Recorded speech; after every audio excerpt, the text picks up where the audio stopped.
Hello everybody and welcome to Chop and Brew. I am your host Chip Walton. In this episode we're going back in time to summer 2014 National Homebrewers Conference in Grand Rapids, Michigan to a presentation by the one and only Michael Tonsmeire. Some of you may know Michael best by his homebrewing blog and superhero alias, the Mad Fermentationist. Others might know him from this awesome book, American Sour Beers. Michael is a homebrewer with a lot of experience making sour beers, now taking those sour skills to the professional level. So in the episode just ahead, full presentation called The Influence of Mashing on Sour Beer Production. In it, Michael lays out a great game plan, a lot of advice, a lot of tips and techniques for making sour beers at home, including grain selection, fermentation temperatures, and yeast/bacteria strains to use for said beer. Michael will also be presenting at this year's NHC in San Diego on the topic of brewing with coffee. A little bit more about that after the episode. For now, sit back, relax, and prepare for some sour inspiration from the Mad Fermentationist himself.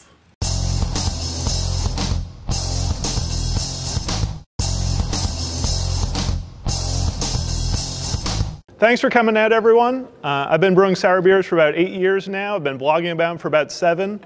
Last summer I spent my time out in San Diego, and I'll be back out there this summer to help bottle, add fruit to, and package all of the first batches of sour beer at Modern Times. We're going to be brewing some more sour beers.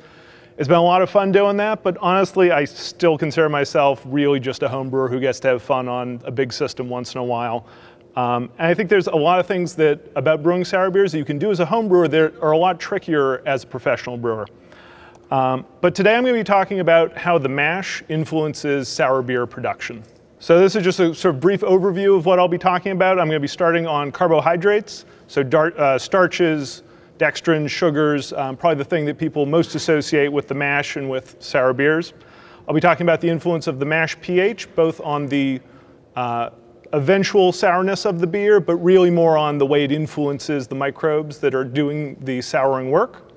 I'm going to be talking about acids and esters, which are just a combination of an acid and an alcohol into an aromatic, fruity, generally molecule. I'll also be talking about phenols, which are the funky counterpoint to those fruity esters. And finally, I'll be talking about how the body and the mouthfeel of the sour beer that you're going to be drinking in months or years is influenced by the mash, and maybe a couple of tricks you can employ to produce a beer that isn't quite as thin and dry as it might be otherwise. First though, I'd just like to start out and ask, how many people here have ever brewed a sour beer? Anything with Brettanomyces, Lactobacillus, Pediococcus? That is awesome. I imagine 5-10 years ago, no poll like that would have had, that looked like probably 50 or 60% of the people in the audience with their hands up.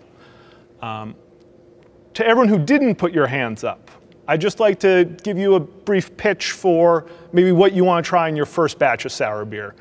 The rest of this presentation is going to be a little bit more technical. It's going to be a little bit more specialized to sour beers, but there are a lot of terrific breweries out there that make sour beers simply by taking the wort stream from another beer that they do a clean ale fermentation or lager fermentation on, and then they put it into barrels with microbes or fruit or what have you. Really, that's where I think a lot of people should start out for their very first sour beer. Take a recipe you've already brewed before. Now, I've got some parameters up there on the screen, but ideally something moderate gravity. If it's really low gravity, you're going to have a tricky time maybe getting enough sugar to get real good sourness, depending on your microbes. And if it's too high, you're already going to have so much alcohol present after primary fermentation, it might be tricky to get some of those microbes to finish out their work. I'd suggest relatively low IBUs. I say 20 up there, but you can probably get away with 25 IBUs if you're working with microbes other than Lactobacillus. Lactobacillus tends to be very sensitive to hops. That really, when we say hops are preservative, we're talking about Lactobacillus more than anything else. In addition to that, even if that wasn't a concern, even if you were using Pediococcus, which tends to be more hop tolerant, bitterness and sourness aren't flavors that go together particularly well. A little bit of acidity when you're talking about, say, something like an IPA, just dropping the pH, maybe down to the low 4s can really make those hops pop. But when I'm doing a hoppy sour beer, I tend to age the beer out, keep it very low bitterness, and then just dry hop right towards the end. I'd also suggest keeping the color down. There's some great sour stouts out there. Jolly Pumpkin, Magnador Obscura, the brewery's Tart of Darkness. They can work. It's tricky though. Normally darker beers are balanced out by a little bit of residual sweetness, and if you don't have that residual sweetness there, they can come off very sort of thin and acrid and charcoaly. So if you want to go darker, I'd suggest Carafa Special from Environment, maybe Brice Midnight Wheat, something like that, the sort of debittered, mellower dark malts. So essentially take any, it can be a two-style recipe. I know Belgian Wit would make a great sour beer, a Munich Helles, an American Blonde, anything with those general parameters, not too dark, not too strong, not too hoppy. I want you to pitch the normal brewer's yeast you were going to use anyway. This can be literally any strain. There's no wrong answers for that, although it will have an influence over the final beer. I'd go with a souring blend from either White Labs or Y Yeast, Roselaire, Belgian Sour 1, Lambic blend, what have you. And then the bottle dregs, the last ½ inch of a bottle of unpasteurized sour beer swirled up and dumped in. Most American sour beers are unpasteurized. A couple, like New Belgium, are flash pasteurizing. Most of the Belgian Lambics are also unpasteurized as gooses, but the Flemish Reds tend to be pasteurized. Give it 6 months, a year, make sure the gravity's stable, and then you can just bottle like normal. And while you're waiting for that, you can do maybe something a little weirder. With how easy that is, I mean, you can make a 10-gallon batch, take 5 gallons, ferment it with the clean ale yeast, put it on tap, bottle it within a couple of weeks, and then have that other 5-gallon souring. Why would you go the effort to make a special wort exactly designed for a sour beer? Really, it just gives you more control over the result. So a normal beer might end up being a little bit thin, might not have enough fermentables left for the lactic acid bacteria, might be too funky, might be not funky enough depending on your choice of species and strains that you're pitching into it. So doing something purpose brewed is going to give you more control, and that's really, I think, what's worth doing about it. So let's talk about starch conversion. So everyone probably remembers how to brew. Starches, just big long molecules of glucose molecules formed together. When those get broken down by the amylase enzymes that are in the malt, you get smaller chunks. Alpha amylase tends to sort of hack at those randomly, make some very short, highly fermentable sugars, and some longer, we call them unfermentable dextrins. The problem with saying unfermentable, though, is we're really just talking about unfermentable for brewer's yeast. Brewer's yeast stops working when you get about more than 3 glucose molecules chained together. That's maltotriose. But that's not the case when we're talking about lactic acid bacteria like Lactobacillus and wild yeast like Brettanomyces. Now, this doesn't cover all the strains. There are certainly some strains that don't produce alpha-glucosidase, but the ones that do can handle dextrins up to 9 glucose molecules long. So that's going to be 3 times as long as the average sugar that brewer's yeast can handle. This isn't sort of the only measure. It's not just how long the molecule is. There are different kinds of bonds as well. So if you have a strain that can produce beta-glucosidase, which is certain Brettanomyces strains, certain Lactobacillus strains, but probably not most, they can tackle other things like lactose, which is often used as a sweetener in milk stout. They can also handle glycosides, which are an aromatic molecule bonded to a glucose. And these can be found in hops. They can be found in spices, in fruit sometimes. There's a lot of interesting research published, but a lot more coming down the pipeline about what sorts of flavors you can expect. There's some Belgian research on cherries showing that you get a lot more cherry character when you have these strains that are capable of breaking down the glycosides, and same thing with coriander. So a lot of additional ingredients you might add may not have the exact effect that you expect them to. Some Pediococcus strains are actually capable of breaking down full starch molecules. So that's where maybe you're looking at a turbid mash and getting some full starches into the wort. Pediococcus is really going to be the strain that benefits from that. So what are the effects of additional dextrins to the wort? For Lactobacillus, for Pediococcus, the lactic acid bacteria, more carbohydrates equal more lactic acid. If they are carbohydrates they're able to ferment, and they aren't fermented before those strains get going, you're going to get more acidity. There are heterofermentative and homofermentative lactic acid bacteria.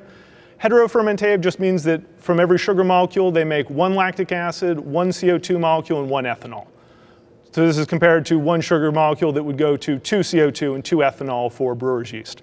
Then there are also homofermentative strains, meaning they just make lactic acid.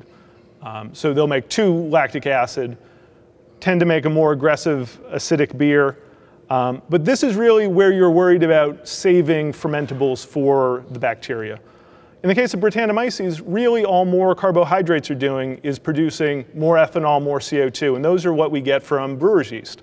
So if you're doing a beer with just Brettanomyces that you're not trying to sour with lactic acid bacteria, I would suggest going with a highly fermentable wort. There's really no advantage.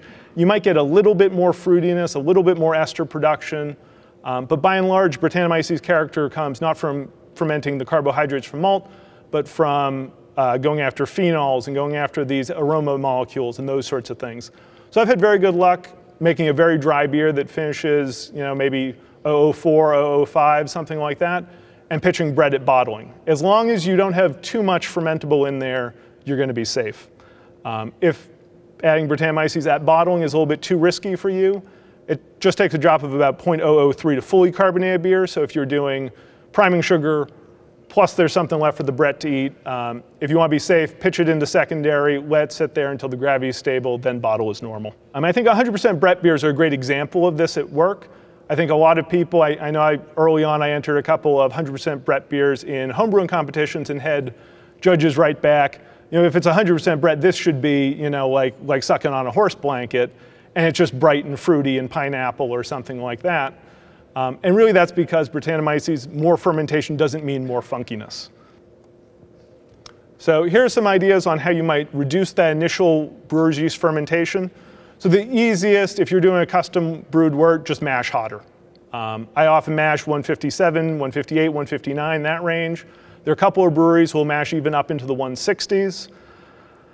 That's really not an option if you want to split the wort. So an option there might be to use a lower attenuating primary yeast strain, maybe like the Fuller's London ESB strain from Y yeast, something like that. That's not going to ferment out all the available sugars in the portion you're going to sour, and then you can pitch whatever you want in the portion you're going to be drinking as is. One of the sort of popular things you always hear for sour beers is, hey, add a lot of caramel malt, a lot of crystal malt to the mash. The problem with that is they really don't actually end up yielding a lot of unfermentables in the wort. What's going on? Well, when you're adding crystal malts to the mash, the same enzymes that are working on the starches from the malt, from the adjuncts, are also working on any dextrins in the crystal malt. Nilo posted this experiment on Homebrew Talk. He also did a blog post about it, where he did mashes where he did 50% crystal malt, 50% base malt. Even with 50% crystal malt, that only reduced the attenuation of by 3% when he was looking at crystal 10. For crystal 40 and crystal 120, the results were a little bit more significant, but still we're talking 50% crystal malt. If you're doing 10%, 15%, even 20%, you can only expect at most with the darker crystal malts 3 or 4% reduction in attenuation. So that's not a great way to save a whole lot of carbohydrates for the souring bacteria. Another popular one people talk about is if you want more fermentable wort, having a higher water to grain ratio. Kai Troyster tried this one out and he got the exact same attenuation rate for 2 batches, one that was at 1.2 quarts per pound and the other that was about double that. So again, not a great way to go about saving fermentables. The last one, people say that doing a real long boil caramelizes the wort. Caramelization really happens at much higher temperatures than are possible in the wort. Maybe if you're doing direct fire and it's a really hot flame, you're getting a little bit. Most of that color darkening is actually Maillard reactions, but even extending the boil from 30 minutes to 120 minutes added just 0.001 to the final gravity. So again, really raising the mash temperature or using a less attenuative ale yeast. If you have to use a more attenuative ale yeast or lager yeast, you might consider crash cooling mid-fermentation. The Brettanomyces will clean up after if there's a little diacetyl left or there's some uncompleted fermentation character, acetaldehyde. There are a lot of breweries that prefer that way if they're just using the same strain they are for their clean yeast. Unmalted grains are often associated with sour beers. Lambics have unmalted wheat. Often Flemish Reds, at least the more commercial, larger versions, have corn. We have to talk a little bit about gelatinization before we get into sort of how to control these starches. All gelatinization means has nothing to do with gelatin. Gelatin is a protein. Gelatinization, or gelation, as Harold McGee calls it, is when the starch granules, which are just little packets of starch, get enough heat, enough water into them that they burst and they sort of spill out their starch molecules. This is important to get conversion for the amylase enzymes to work on the starches. They have to be gelatinized. I know a lot of people I've read have said that when you just add these raw grains, and I'm talking truly raw grains, cracked raw wheat right to the mash, that because the mash temperature, the saccharification rest, is around the same as the gelation temperature, you're going to get gelation. And it's true, you will get some gelation, but it's not going to be complete. If you've ever cooked and made a starch thickened sauce before, and you've added cornstarch, you don't have to boil it. Cornstarch at about 175, 180 will fully thicken the sauce. That's gelation. Despite the fact that wheat has a very similar gelation range, gelation temperature, you need to boil if you're adding wheat flour. And the reason that is that the wheat flour has proteins in it. They're going to slow the absorption of water, slow gelation, and as a result, it needs to be boiled. And that's despite the fact that flour is ground very, very fine, much finer than you'd ever have, say, cracked wheat from your homebrew mill going into the mash. Smaller grind, though, will make things a lot easier. So your options, if you're using truly raw grain, you can just pre-boil it, boil it with some water, add it to the mash with everything else. You can do a cereal mash. This is taking a little bit of the malt, all of the unmalted grain, bringing it up through the mash, bringing it up to a boil, boiling it for 10 or 15 minutes, and then adding it back to the main mash to bring you from protein rest to the saccharification rest. Either of those, you're really going to get the same effect as adding flaked, torrefied, or any sort of instant grain, instant rice, instant grits, those sorts of things. And that's, again, just like the crystal malt, because we're adding more starches to the mash where we've got the same enzymes working in the same way. If you want to do a turbid mash, that will give you a very different carbohydrate profile. This is the traditional Belgian technique where you remove a portion of the wort at several times during the mash. You heat it up, you make sure the starch, the enzymes aren't active to convert the starches to sugars, and then you add it back to bring you your temperature up to mash out. So that's certainly an option. It is a little bit intimidating, but honestly it adds maybe an hour and a half or 2 hours to the boil. It's certainly a lot more active mash than doing a single infusion for an hour. But particularly for home brewers where we can just stick an extra pot, an extra stock pot on the stove or something like that, it's a lot easier than being at a brewery where you've got a brew house designed to deal really only with single infusion mashes, maybe protein rest if you really had to. So we've got our starches. Let's talk about wort pH, mash pH too. So this is just sort of a little vague scale I made for the pH range. The important thing about pH, it's like the decibel scale or the Richter scale, it's logarithmic. So every move of 1 on the scale correlates to 10 times more. So sort of a standard post-boil pH would be around 5, 5.1. You're going to have 10 times more acid. You're going to be down to low 4s by the time just primary fermentation, clean primary fermentation with an ale yeast. Lager yeast tend to be just slightly lower than that. A finished sour beer will be a full 10 times even more acidic than that, down in the low 3s. This may sound pretty acidic, but white wine averages 3.1, 3.2, 3.3. So it's actually, most sour beers shouldn't be really sharply vinegary, lemon juice sort of sour. They should be bright, tart. There's certainly some that are a little bit sharper than that, depending on the components of the acid profile. Now, why might you want to sort of mess with these things? Well, one, like Ithaca Brewing did for Brut, you could add a bunch of acid malt right at the start of the mash, bring that pH down out of the ideal range for the amylase enzymes, and disrupt starch conversion. So Brut, despite being a relatively pale, not very exciting grist, finished at about 1015, 1016 after souring, and that's because they really screwed up fermentation by messing with the carbohydrate profile, mashing really hot in the low 160s, adding 10 or 11% acid malt. I've done as much as 20% acid malt, but in that case, I let conversion finish and then added the acid malt to allow most of the conversion to complete normally. In addition to that, if you lower the wort pH, say you're working on spontaneous fermentation, so the full classic lambic style, brew the wort, leave it outside, maybe stick some cheesecloth over it to make sure no leaves or flies get in, you might be best served to lower the pH to about 4.5. There are enteric bacteria, this is the nasty stuff, E. coli, salmonella, that can grow in wort. I know homebrewers, we always say, oh, homebrew can't make you sick, there's no pathogens that can grow in there. That's really only true if you're pitching a healthy culture of brewer's yeast. Without the lower pH, without a little bit of alcohol, these unwanted microbes can grow. Lambic brewers actually often claim that this is an essential step in the process, that these sort of nasty sounding bacteria release enzymes, fatty acids that eventually build up to that final delicious character. And that's fine. And if you're not going to taste the wort early on before sort of that fermentation is really kicked off, mostly you're going to be safe. As soon as you've got down to about 4.4 pH, as soon as you've got 1 or 2% alcohol, there's no living bacteria in there that can cause problems. The issue is that some people are very allergic to something called biogenic amines that some of these bacteria produce, and they can have sort of a histamine reaction to them even a year or 2 years after that fermentation is done. And so if you don't want to be risky, if you are the sort of person who has allergic reactions frequently, lower the pH. The other reason you might want to lower the pH is if you're doing a hot lactobacillus souring.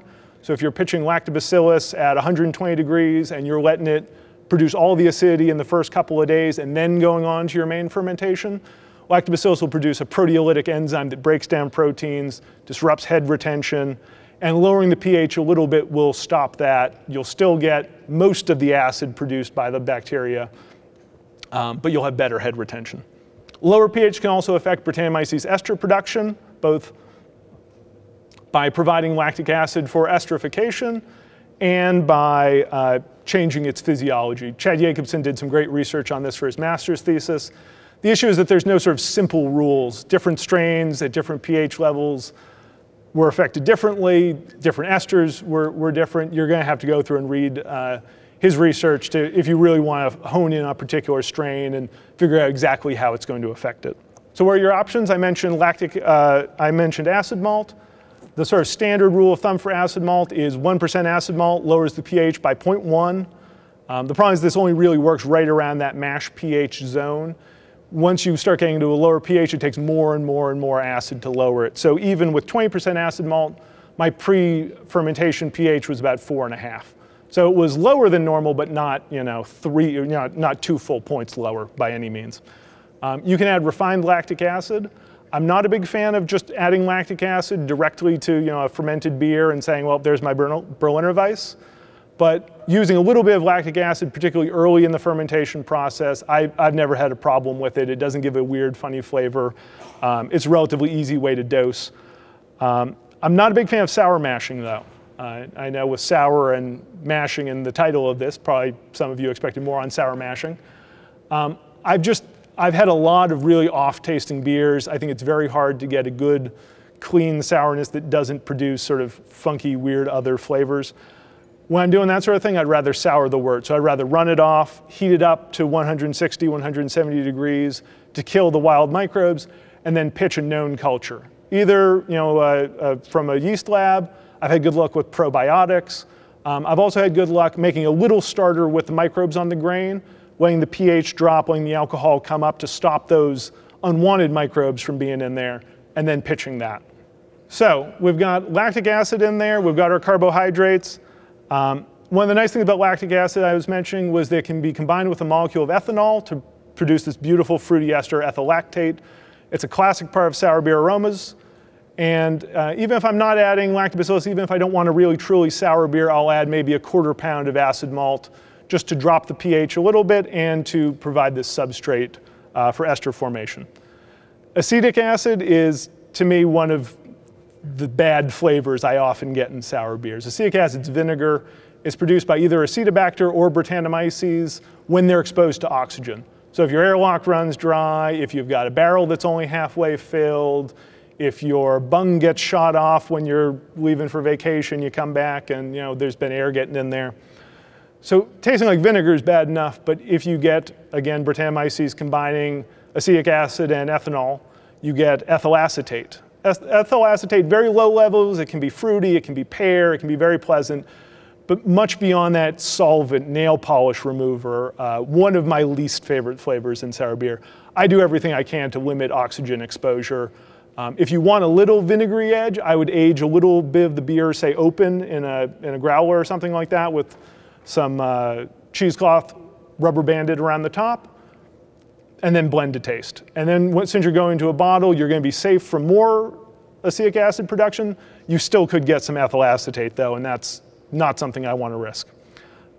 There's caprylic acid. Caprylic acid, capra comes from goat, so you can imagine how sweaty and zoo-like it tastes.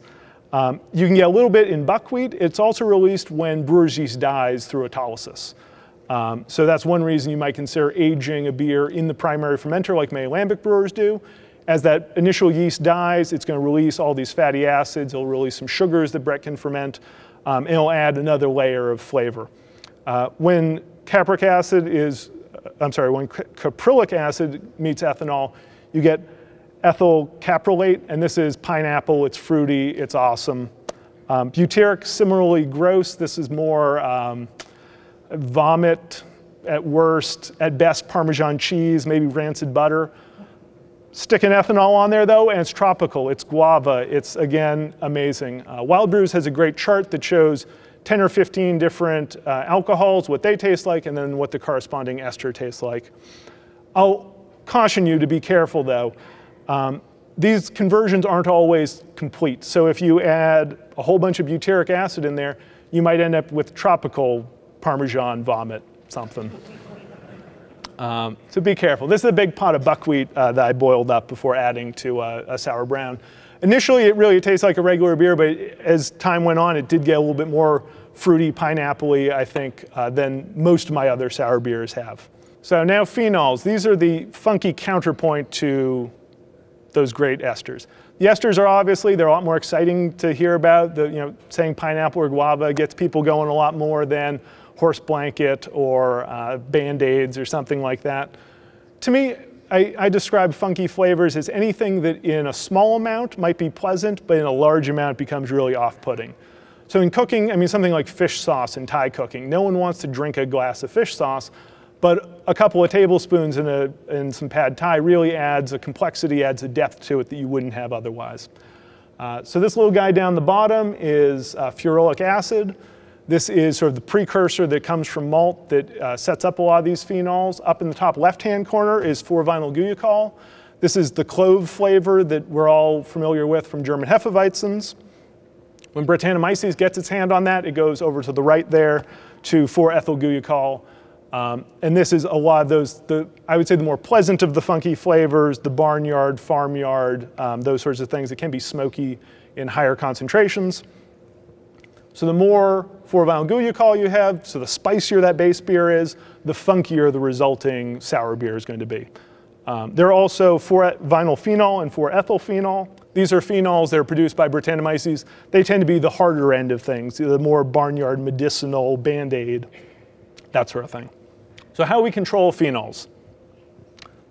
Wheat malt's sort of weird. Studies have shown that despite the fact that wheat malt itself has less ferulic acid than barley malt, they will actually, when you add it, result in more in the wort itself. So adding more will produce a spicier and then funkier beer. You can add a ferulic acid rest. This is about 113 Fahrenheit for 10 to 15 minutes. Again, you're going to need one of these phenol off-flavor positive yeast, so something Hefeweizen, Belgian, to do that conversion for you too. If you want to limit those sort of more harsh flavors, get rid of polyphenols, make sure your crush isn't completely demolishing the husk material. The more complete it stays, the better. Watch your sparge, particularly if you're fly sparging. You don't want to be sparging too hot or with really high pH water. Ideally, for a fly sparge, you should be monitoring the pH, the gravity of the runnings, cutting it off if the pH starts to rise or the gravity drops below about 1.008 or 1010 maybe. You might also consider just using 2-row base malt. 6-row has more husk materials, more phenolics. Body and mouthfeel. So sour beers tend to be on the thin side. A big part of that is that we lose the viscosity of those dextrins. So dextrins are what give big imperial stouts that finish at 1040, 1050, 1060 in some crazy cases, that coating mouthfeel. Sour beers are basically all of that's going to be eaten through by the Brettanomyces, by the Pediococcus. So we have to look for another way to get that in there. If you wanted to, you could use dextrins. You could let your beer ferment out sour. You could pasteurize it. You could filter it. You could add chemicals to kill those bacteria and those yeast, and then blend it back together with a younger, sweeter beer. If that was a little too extreme for you and you had a kegging setup, you could certainly do the blend with both beers cold, serve them within maybe a month or two. You'd probably be fine. Even if you had a little extra residual carbonation buildup, you can always vent it from your keg. It's not something I would do in bottles. It's just too risky. You just don't want to be giving the bacteria and that Brettanomyces that much extra food right at bottling. The other issue is a lack of glycerin. Glycerin is produced by brewer's yeast. It adds body, but doesn't really raise the final gravity. So like Y yeast French Saison 3711, even though it will finish down very close to 11000, it will actually have a little bit of fullness, a little bit of thickness on the palate. The more work Brettanomyces does, so particularly in 100% Brett beers, you'll have an even thinner beer than the final gravity might suggest. So what are some remedies? Additional protein, particularly high protein adjuncts. So oats and rye are the classics, but I've had good beers with spelt.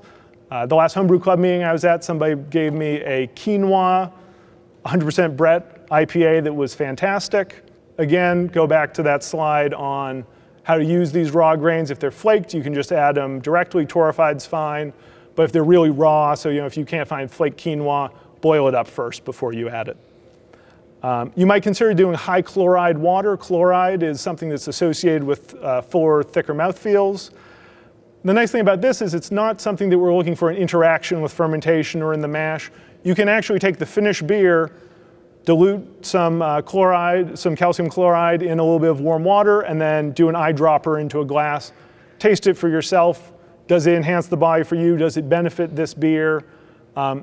If not, skip it. If it does, you can certainly go on, maybe the next batch, add it earlier on, or you can just keep doing it at the end and figure out what works for you. I haven't talked much about water. I really don't do anything special for the water on my sour beers. I know some people talk about magnesium being a benefit for sour beers. I really haven't played around with it much.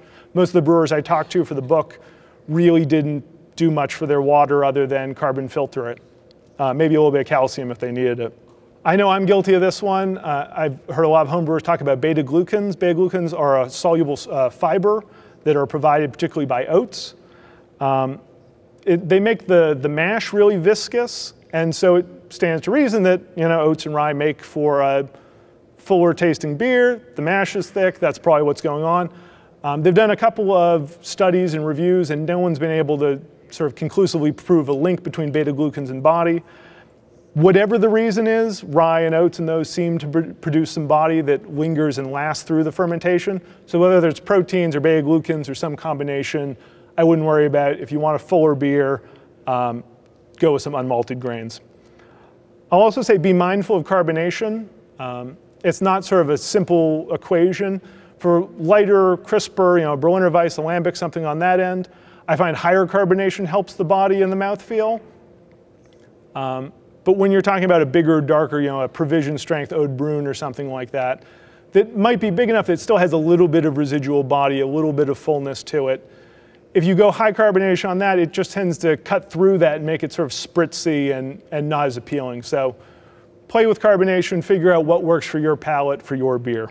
So just a review of sort of what we've talked about for minimizing things. So minimizing funk. This is if you want sort of a brighter, fruity, tangy, not a lot of barnyard. Skip the wheat malt, go straight to a saccharification rest, whatever the temperature is. Skip over the low temperature rest. Use a non-phenolic brewer's yeast strain, so English and American would be the two classics, but actually a lot of breweries are doing lager yeast now. New Belgium, all of their sour beers are primary fermented with lager yeast.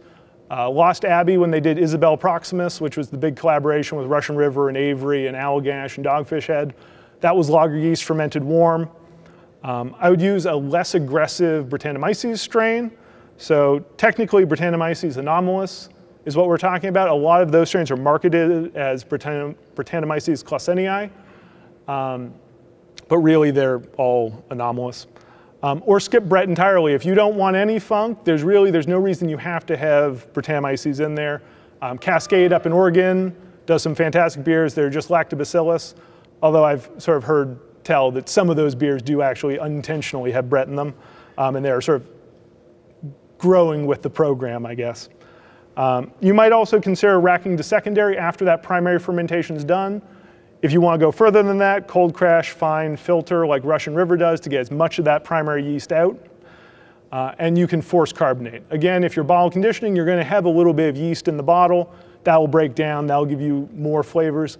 Personally, I think that's part of the fun of a sour beer, is that it's going to change with time and that you're going to get different flavors going and coming. But if you want something that's a little more standard, specific, that's cool. Remy Bonart, who won Homebrewer of the Year a couple years ago, force carbonated his Flemish Red, so you're really not going to lose anything.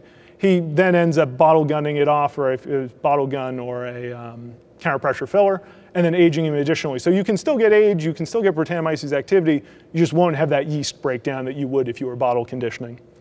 To minimize acidity, so these can be sort of paired in different ways. You can minimize the funk and maximize the acidity, or vice versa. But to minimize the acidity, go for a low saccharification rest. Use a higher attenuating brewer's yeast strain, and use less aggressive lactic acid bacteria. So Delbrueckii, which is one of White Lab's strains, and Buchneri. Y yeast just advertises it as lactobacillus. They tend to be a little bit more mellow. You could even consider waiting until after primary fermentation is done to pitch them. I wouldn't suggest doing sort of all four of those things. If you pitch a weak lactobacillus strain after there's almost no sugar left, you're really not going to get much acidity at all.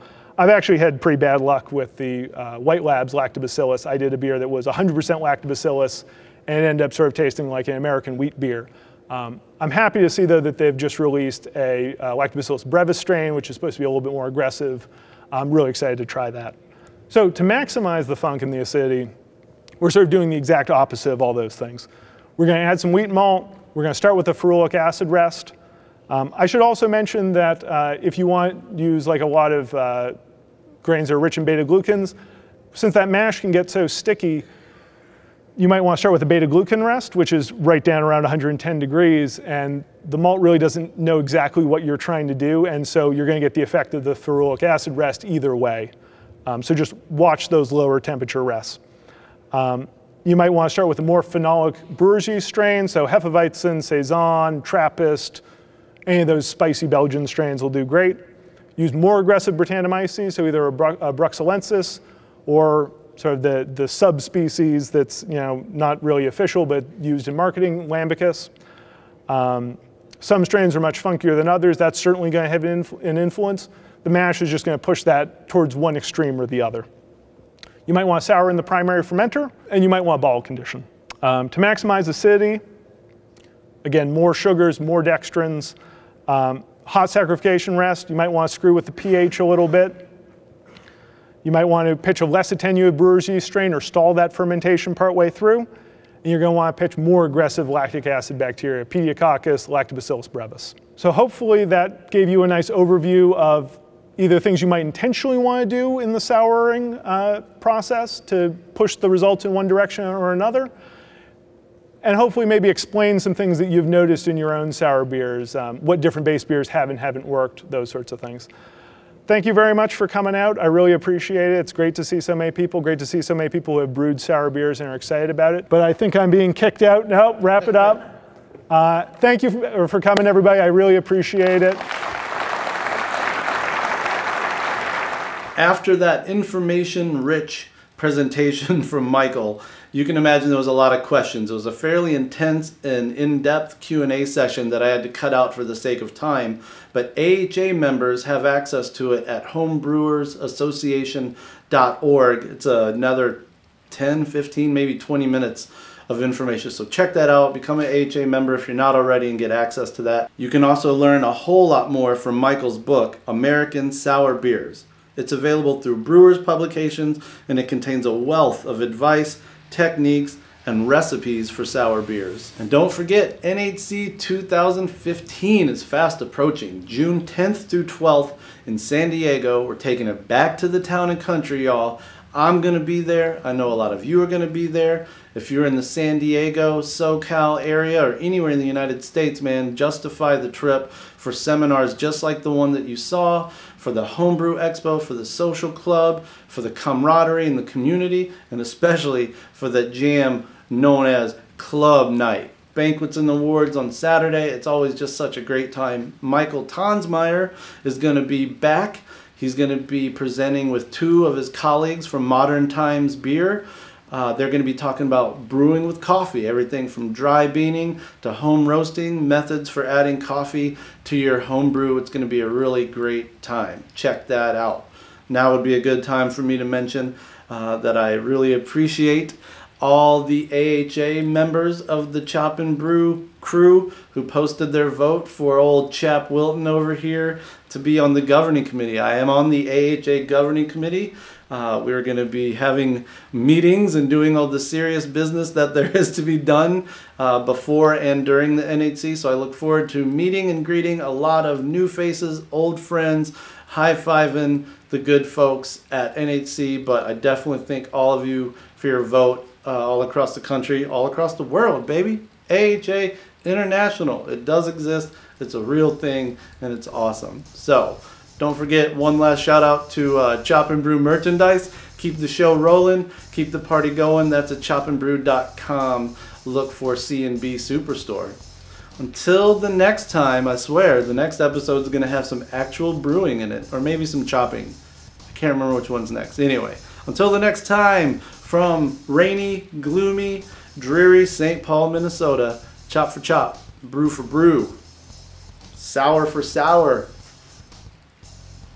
Drew for Drew. Who's Drew? I totally botched that, but I'm not doing another one.